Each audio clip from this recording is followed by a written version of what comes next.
देखो बच्चों, आज हम गोले के आयतन को निकालने का सूत्र आपको बताने जा रहे हैं। आप ये जानते हैं कि गोला है क्या? डेली लाइफ में आपने बहुत सारी चीज़ें देखी होंगी जिसको हम गोले के रूप में मानते हैं। जैसे कि हमने कहा एक बॉल है, एक फुटबॉल है, या हमारी अर्थ है। ये सब क्या है? हमारी एक गोले का रूप है।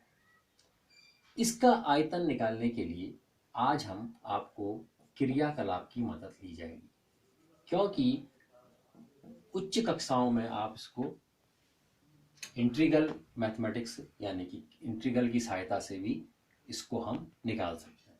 लेकिन फिलहाल अभी हम एक क्रियाकलाप यानी कि एक्टिविटी की मदद से इसका आयतन निकालना आपको बताते हैं। हमने क्या करा, दो तीन अलग अलग नाप के गोले ले लिए। एक की त्रिज्या R1, एक की त्रिज्या R2, एक की त्रिज्या R3। ऐसे हम बहुत सारे गोले ले सकते हैं। अब हमने एक्सपेरिमेंट में क्या करना है, एक हमने बेलन लिया, इसको पूरी तरह पानी से भर दिया और इसको एक नाद या टप के रूप में टप के ऊपर हमने इसको लगा दिया। अब क्या एक्टिविटी करी हमने, सर्वप्रथम हम इस गोले को इसके अंदर डालेंगे। जैसे ही आपने इसके अंदर गोला डाला, इसने अपने आयतन के बराबर पानी यहाँ से हटा दिया और हटा करके इस टब में हमने वो पानी को इकट्ठा कर लिया। सावधानी पूर्वक हमने इसको बेलन और इस गोले को हटा करके जो बचा हुआ पानी था, हटाया गया पानी था, उसको हमने अलग से इकट्ठा करके रखा हुआ है।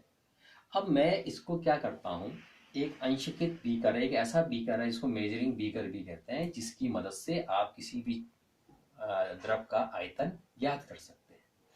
मैंने सावधानी पूर्वक इसको इसमें उड़ेल दिया तो हमने पाया कि इसका आयतन, जो कि यहाँ पर अंशकित निशान है, उसके बराबर हम इसको पढ़ करके बता देंगे कि इसका आयतन इतना है।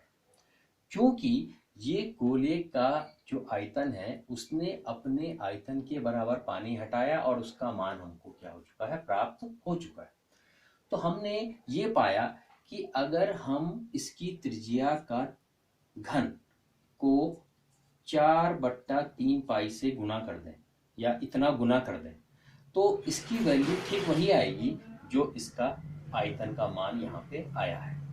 इससे हम दोबारा से एक्टिविटी के द्वारा फिर परफॉर्म करते हैं। हमने क्या करा, आपके बार इस गोले के बजाय हमने R2 त्रिज्या का गोला इसके अंदर डाल दिया। अब आप जान रहे हैं कि इसका जो आकार है बड़ा है, इसका मतलब है कि हटाए गए पानी का मान भी क्या हो जाएगा, बढ़ जाएगा।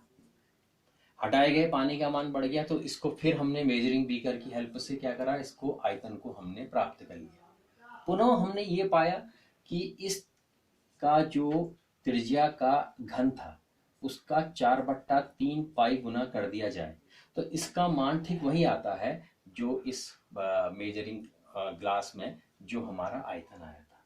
इसी एक्टिविटीज को हम अगर अन्य गोलों के साथ करते जाएं तो हर बार हम ये पाएंगे कि इसका जो आयतन है वो उसके घन का 4/3 पाई गुना है। तो इससे स्पष्ट हो गया कि गोले का जो आयतन है उसको निकालने का हमारे पास एक सूत्र प्राप्त हो चुका है, वो है 4/3 पाई R3, जहां पे R क्या है, उस गोले की त्रिज्या है।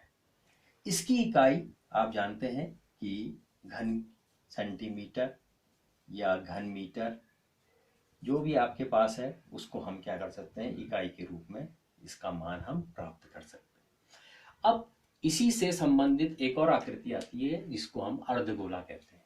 अर्धगोला कैसे बनता है, यदि हम एक गोले को ठीक दो भागों में क्या कर दें, विभाजित कर दें, तो वो हमारा बन गया अर्धगोला। जैसे हमारे पास एक गोला है, इसको बीचों बीच से अगर हमने कट कर दिया तो हमारे पास एक अर्धगोला आ गया। ये इसका केंद्र है और ये इसकी त्रिज्या है। क्योंकि हमें गोले का आयतन पता हो चुका है तो हम कहेंगे कि अर्धगोले का आयतन क्या होगा। अर्धगोले का आयतन पूरे गोले का आयतन का ठीक आधा होगा, यानी कि 2/3 पाई R3। वो 4/3 पाई R3 है, यह है 2/3 पाई R3। इस प्रकार से हम अर्धगोले के आयतन को प्राप्त कर सकते हैं।